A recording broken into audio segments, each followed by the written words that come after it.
Hey guys, I'm back, broadcasting to you from my motel room.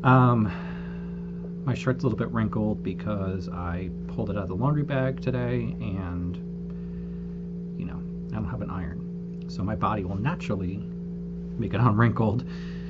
I am still mentally projecting for that car to come to me because that's really what's going to be freeing me. I know that it is. If you don't know what I'm talking about, look at my last video, where's the cars at? Or where's the cars at?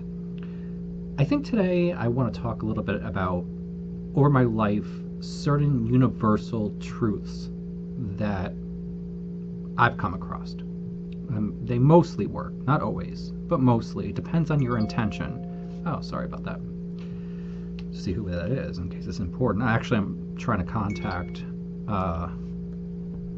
my ex-boyfriend Keith. He's in a hospital right now, and I'm waiting to call him. I keep calling, but he's not there. He's just not in his room. I'm waiting for him to be back into his room. More about that in another video. So anyway, universal truths that I've come across that I think a lot of people should adopt, or at least try out for yourself. And they're not instantaneous. That's the thing. So if you're looking for instant gratification, that usually does not happen. At least I've found that it very rarely happens. I think for me, a lot of times when it comes to like bad karma, for lack of a better word, I get that back quicker than the good stuff. So if I'm acting a fool or hurt someone's feelings, that tends to come back to me fairly quickly, whereas the good stuff that I do, that takes some time, but the payoff is usually worth it. Okay, so I would say one thing, number one, I guess, is when you give, either to charity or donate something or volunteer or help somebody out, or if your friend's in trouble and you cover their cell phone bill for 1 month, never tell anybody. Like, never. That's inside your head only. Do not go around and be like, well, last year I donated $3,000 to blank charity, and because the second you do that, it's kind of part of ego, but it seems to break something. It's almost as if you had never done it. That's kind of hard to explain, but trust me on that. Do not tell anybody. Now, religiously, and I'm not a religious person, but I'm not atheist, it kind of goes back to, I guess, the only thing, I was trying to think about something in the Quran, but I guess I'll go to the Bible because I was raised on that, so it's more familiar. It talks about Pharisees praying in the street and how they're hypocrites because they're praying for everyone to see how holy they are and how much they're praying. Like, look at me, look at me. And it talks more about go into a room and pray. Don't let anyone see you.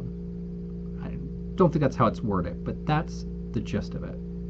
So when you do something kind, when you donate to a food bank, when you do any of those things, do not tell a soul. And that even comes, unfortunately, to your taxes. You can write things off on your taxes that you donated.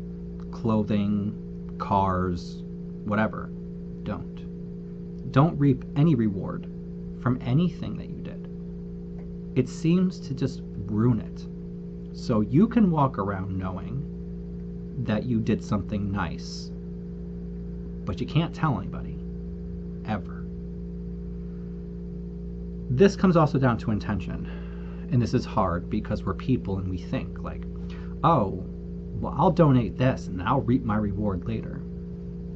If you're doing it to get a reward, then a lot of times it just doesn't happen. So what you want to do is you want to wait till you see a news event or feel it internally in yourself that, oh, hey, I want to help this person, or yeah, I'll send to that, or whatever it is. You'll get this internal prompting. It's not something that's forced, like, oh, damn, I better donate $20. I guess I can afford it. It can't be like that. It has to be really just, oh, you know what, I'm just going to do this today, and then just never speak of it. I promise you, it comes back. It may not come back this year. It comes back in so many different ways. It might be financially. It also might be someone that tells you information that changes your life. I mean, you can't scientifically break this stuff down, because people could say, oh, well, maybe that would have happened anyway. Maybe. But I just had a lot of experience with this stuff, and I'm telling you, like, just be good, do good things, and don't tell anyone how good you are. Because the second, like I said, the second you're like, look at me, I'm the greatest thing, that's when things start being removed from you.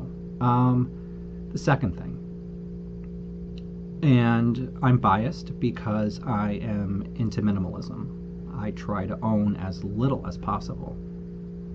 I have found the less that I own, the more rewards that I get. Because we're all pretty much at risk of dying.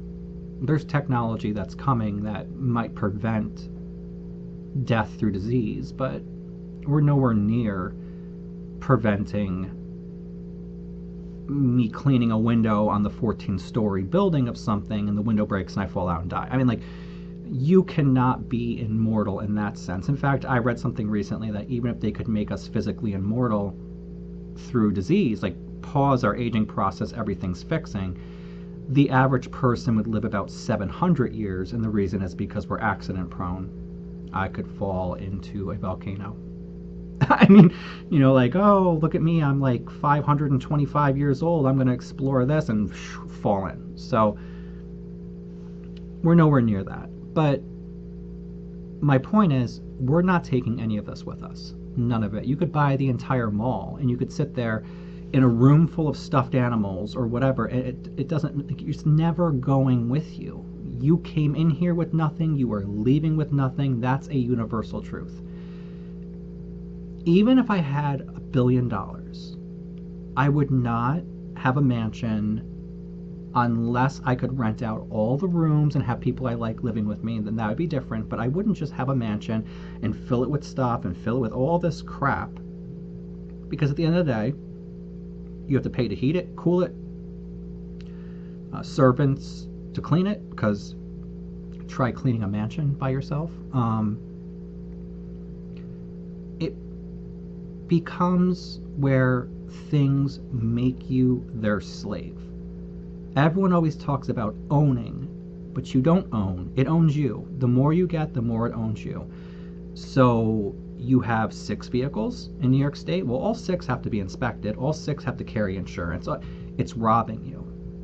And so think of all the ultra rich people. You know, people are coming to my mind, like the Spellings and the Hiltons, and they have all this stuff. Not their hotels and not their production companies. I'm not talking about that, because that employs people, that creates entertainment, places to stay. That's different. But they're big houses, which they can more than afford. But imagine if they just lived normally.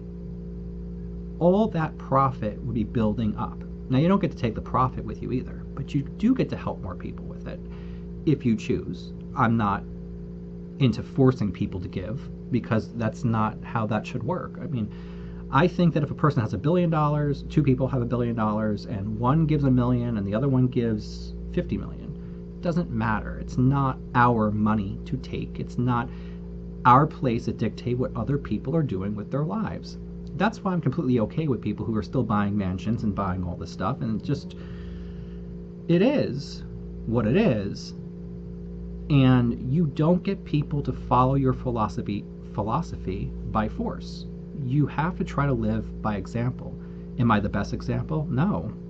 A lot of people aren't, but sometimes people at first will criticize you, and then they want to change later, or they think, oh, well, maybe I'll try that, or, well, it's working for him. You know, I mean, it depends. Kind of like, you know, people who are vegan, the militant vegans that are throwing blood on people that are wearing fur or spray painting them. That's not really changing people. what's changing people is, and this could be paleo, it could be anything. I'm picking on vegans for a second. The crazy vegans are not changing anybody, nor the crazy paleo people, just to be fair.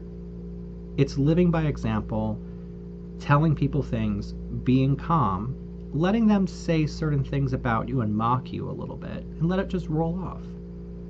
That's okay. I can't tell you how many times in my life I've been told I'm weird. I'm weird for reading this. I'm weird for thinking this. I'm weird for whatever reason. Embrace being weird. I mean, so that was number 2. Be minimalistic, because the less you own, the more you're given. I would say number 3, and this one's hard for me, very hard, and I have never mastered this yet. The better you treat your body, the more rewards you will get.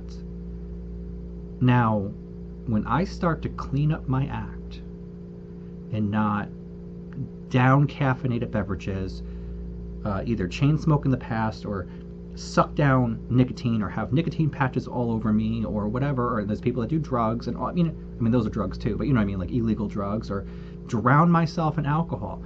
The more I clean up my own act and treat my body as a temple, which multiple religious texts also talk about, the more rewards I get. I run into better people, I have better thought processes, I have a healthier outlook on life, and in general, you just have things start to happen to you that benefit you. So those are 3 things overall. I mean, there's more. I can make more videos on this, but I guess I'll throw in a 4th. Say thank you and I'm sorry. A lot. Thank you to people who may not even deserve your thank you. All right? Now, thinking it's one thing. You got to master that too. I have not. Because if you're cursing someone in your head, you're kind of still doing it. You just haven't taken it to the next level to speak it and put it out there. Because you can all kind of sit there and be like, oh, thank you. And then think in your head, what a bitch. This taints things because you're thinking it. You start to alter everything around you because now you're actually in a mood and you're faking being nice. But it's still better to fake being nice than it is to just outwardly put it out there and start a conflict. Because if someone's really bitchy, slams a stapler down on your desk at work because you asked to borrow it, and they're like, here, and slam it down, you could be like, what's your problem? And they'll be like, what do you mean, what's my problem? And you'd be like, well, why are you slamming shit? I was only asking to borrow your stapler. Now you're in a conflict. This is creating all sorts of horrible vibrations for both of you. I mean, it's just not good. If you say, oh, thank you, and you're just genuine about it, even if you're kind of faking, so that's not really genuine, but still, oh, thank you. I'm sorry, I didn't mean, to bother you. I just had a staple something. A lot of times they'll be like, yeah, okay, and they storm off. But later, those same people can come back and say, oh, I'm sorry I was so in a mood this morning. I had this, and this happen. Because everyone has a life. Everyone has marital problems, relationship problems, financial problems. You don't know what's really setting them off.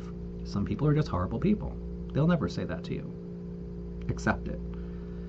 But in general, it's better to be that way. You get way more out of everything in life by doing that, saying, oh, I'm sorry. Like, for example, today, living in a motel, I have to have my card for my room rekeyed quite often, at least once a week. Sometimes I try to do it for 10 days, but after 7 days you swipe it, it just doesn't work. And so I always test it if I'm leaving late at night to make sure it works before I lock myself out, because I don't want to wake them up at 3 o'clock in the morning. Like I said before, this place is not something that's run with 24-hour staff. It's a husband and wife that run this place, for the most part. Some nephews, or it seems to be her cousins or something, but mostly them. So she rekeyed my card, but she did it for the wrong room. She's done that sometimes. She gets my room and another room confused. So I go back down, And I ring for her to come back out, and she's kind of like, yeah. But yeah, and what do you want now? But not really. I mean, like, she's really nice. It just kind of, and there's a language barrier, so it comes off sometimes as maybe, oh, okay, I feel like I'm bothering you. But I said to her, I said, oh, I'm sorry. It's just not working. And she was like, oh, it's not working. And I said, yeah. And I said my room number, and she was like, oh, I'm sorry. Remind me next time. But I could have been like, it's not working, and been bitchy. You have to really choose how you respond. Another thing that I'm working on, this will be the last point for now. I have a hard time, but I know it's a universal truth. I just am not there yet, because we're all progressing as we go along in life. Some faster than others, some never get it, some are way beyond me. That's okay. The point is when you're trying to get there. But the thing is, when somebody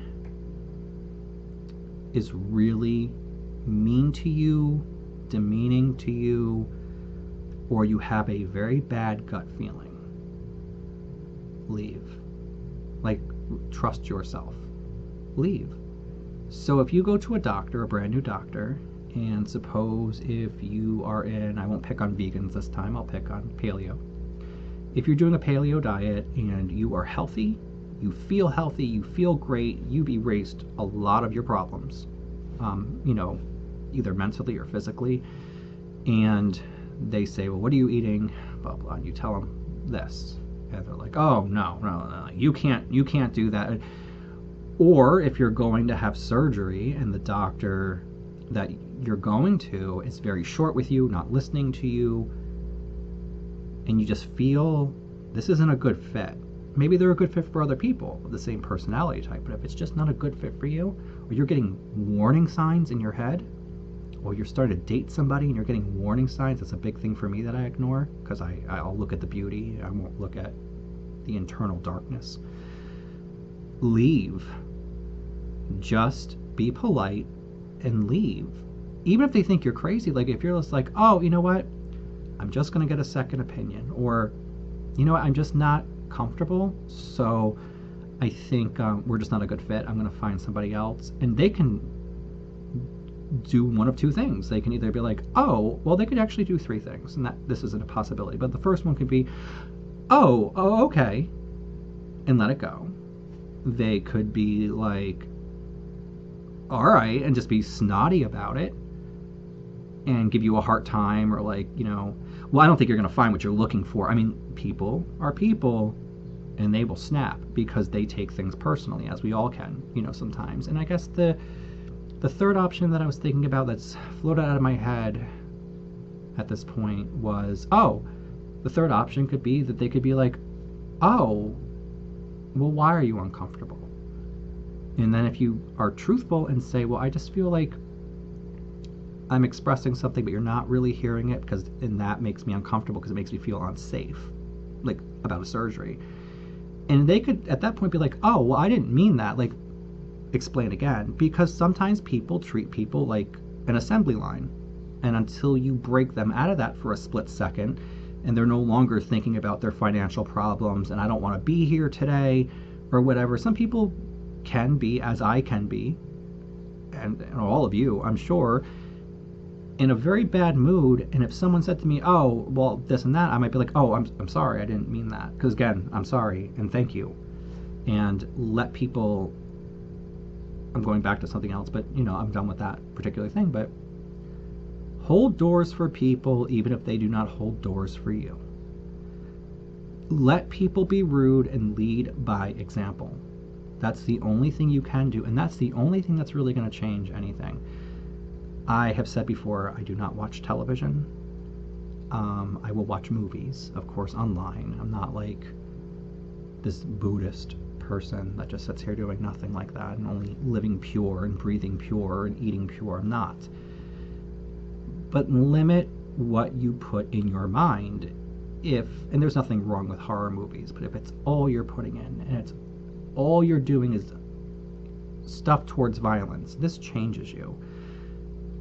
Do not be a very pessimistic person, but on the same note, which a lot of people would disagree with me, don't sit there and be ultra positive. Both of those are polar opposites, and both of them are dangerous. You can't do that. You cannot be like, if I don't look at the third world starving children, then it won't be part of my reality. It's still going to be going on. More look at what you can do about it if you can, and if you can't, don't ignore it, but don't dwell on it. And go to the areas that you can change things. Even if that simply is seeing somebody whose shoe broke on the side of the road and just ask them if they're okay or whatever. I mean, you can always find certain things. If you see someone at work that appears to be down, maybe you're not entirely sure, but you feel it inside, just compliment them about something, even if you don't like them that much. Just do it. And sometimes also I would say another thing is to know when to be silent.